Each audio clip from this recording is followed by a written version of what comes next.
initial reaction when you saw the bracket and draw? What you expected? I think it worked out I think it broke down pretty much what we expected. I think there's so much analysis now pre-bracket that it gets increasingly accurate. Coach, both. A lot of people are wondering just from watching the shows and all the videos out. Maybe where's Trent at today?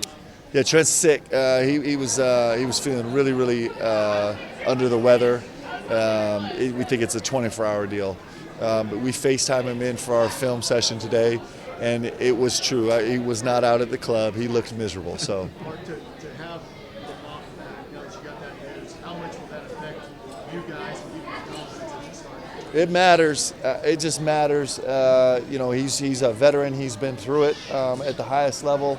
He means so much to our team outside the tournament, and inside the tournament maybe even means more to us. And that's partly why we were as cautious as we were in the SEC tournament. So it's really important to us. Lamont said it means a little bit extra for the guys to kind of break that duck for you in the NCAA tournament, but also start your Kentucky season and first career game with UK in the tournament even better. How does that make you feel, knowing that the guys are supporting you behind you? Our guys are great, but it's so much bigger than that. It just is. This is about Kentucky, and it's about everybody's chance to jump in this tournament. And what I'm really excited about is to see if we can take.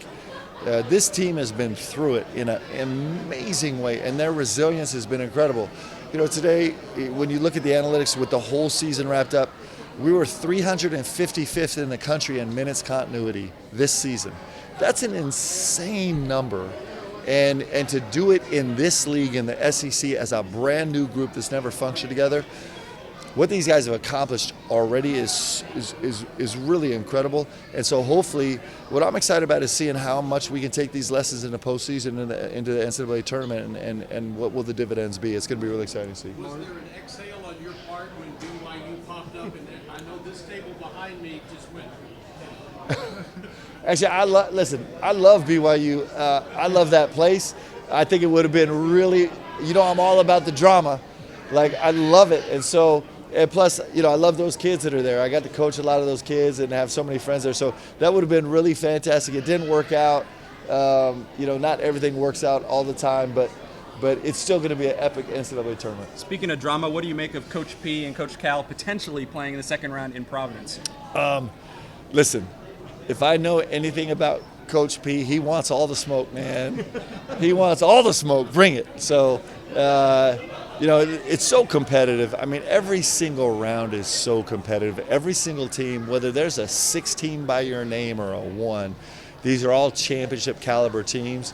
And so it doesn't, at the end of the day, probably the names don't matter that much. It's like everybody's fighting for their life, and that's why the NCAA tournament is so beautiful. It just is, it's the greatest sporting event in the world. What do you say about the SEC getting so many teams in? We knew they were the best league all season, but this kind of validates, I guess, I'm really grateful that the committee, listen, there's so many ways that you can, there's so many different criteria. You can kind of cook the books however you want.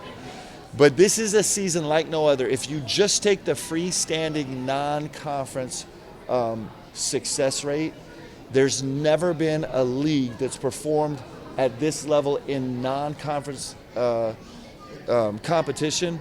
And so I'm glad that in this one-off, this one of forever, that the committee said, hey, this is a one-time in forever, so let's honor it and see what really happens with it. I'm really glad. I was really glad to see Texas get in. I know some of the metrics were complicated, but it was great to see them get in. I think it's great for the league. I think it's great that we're going to actually flesh this out and see what the SEC really was. Mark, you guys have experienced the lose and go home in the SEC. How much of motivation is that for this team going forward? What they've experienced? I know that our team, we talked about it today. We've talked about it for the last 3 months. I mean, the season goes by so fast. And with this group, this is our only season. We don't have a history of a year before. And I think that we're just desperate to make this last as long as we can. And we don't even need that motivation because these guys are so hungry to go win. Coach, what's that extra step of preparation look like for you guys going into the first round? I mean, anything in particular? It's interesting because the only thing we have is a little bit more time, but you know, every game we played all season has been the biggest game we've ever played, and so there's not a lot of extra. We do have a couple more days to prepare, so we'll take full advantage of that. Talk about Lamont and then also the experience, right? So getting over the injury, but then the experience. This guy's been in the championship game. Yeah, you know, the only way to gain experience is to experience, and he's done it. He's been in first round games in the tournament. He's been in Final Four games in the tournament. And he, like I said, he's just such a steadying force for our team anyway, on both at the point of attack on the defensive end and initiating offense on the offensive end.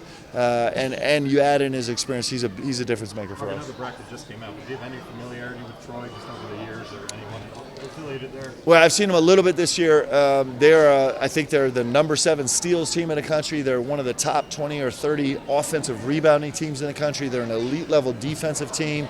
They've won a boatload of games this year. Scott Cross is a great coach who's been doing this for a long time at a high level. I got a ton of respect for him. So I haven't got into the nuts and bolts of them yet, but it's a terrific team. Every team in this tournament is so good. Look at the teams that didn't get in, right? This is a big-time tournament. It's great teams. I have so many memories. It's a really special place to me. You know, George Karl was the only coach, sorry, George, but dumb enough to actually start me in the NBA. He started most of his season there on a great team. We made an epic run all the way through the Eastern Conference Finals to a Game 7. I have, you know, my first daughter Ella was born in Milwaukee. I would drive home every day. We live right off Blue Mound Road, and drive right by the cops. On the placard, they have what the customer grade was and call again and be like, "Are we getting it or not?" Like, I just have, you know, we have great friends there. Milwaukee's a special place to us. Isn't Coach Fieger from Milwaukee? Coach grew up in Wisconsin. He's a diehard Wisconsinite. Coach, playing in the tournament on a Dayton, a Drexel, even a San Diego State is a little bit different than playing as Kentucky. How do you think the guys will handle being the hunters in their previous stops, being the hunted now as a 3 seed?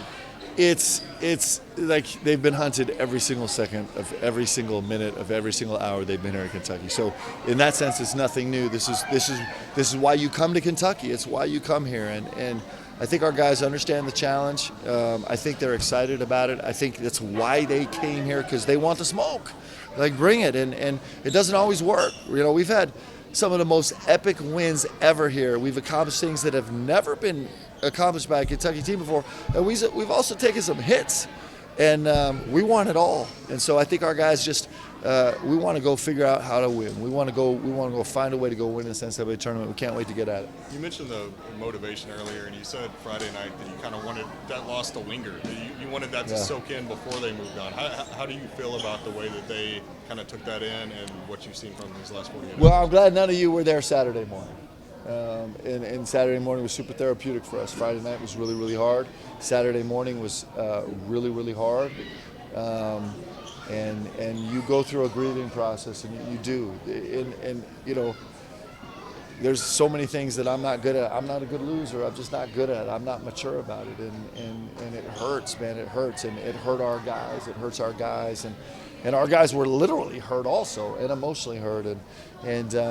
But the one thing about this group is really resilient, and we're very intentional about it. So we suffered together that night. We suffered together in a huge way that morning, and then we closed the door on it. We resolved it, and now it's just a matter of, like, I couldn't be more proud of what these guys have accomplished this season so far. It's almost indescribable, and we're just opening the door to what really matters. And so the reason you go through this season and do all the things is to prepare for this moment, and then we're going to go see how our preparation was. Mark, you haven't shied away from, I mean, since the press conference, hanging banners is the expectation that Kentucky. How much does it mean to just get out there and do it? This is what you do it for right now, is the chance to go. And you know, we're fully aware of the expectations here, and that's why we came. That's why we all came. And you know, we also are we're very humble, and we understand how difficult the road is, and both those things exist at the same time.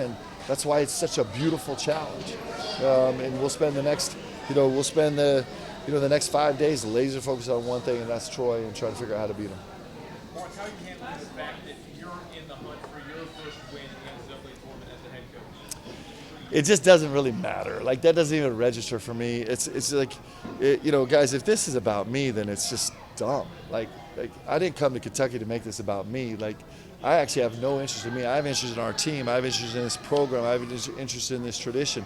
I have interest in these guys who made this bold and brazen decision to come here with nothing proven and say, hey, we're going to go make our mark on this game, which they've done so incredibly well this season. And so I would hate for this ever to be, people are going to talk about what they're going to talk about, but this is just so much bigger than any one individual here. And if in my mind I make this about me or make it about one person, we're missing out on the greatness of what Kentucky is.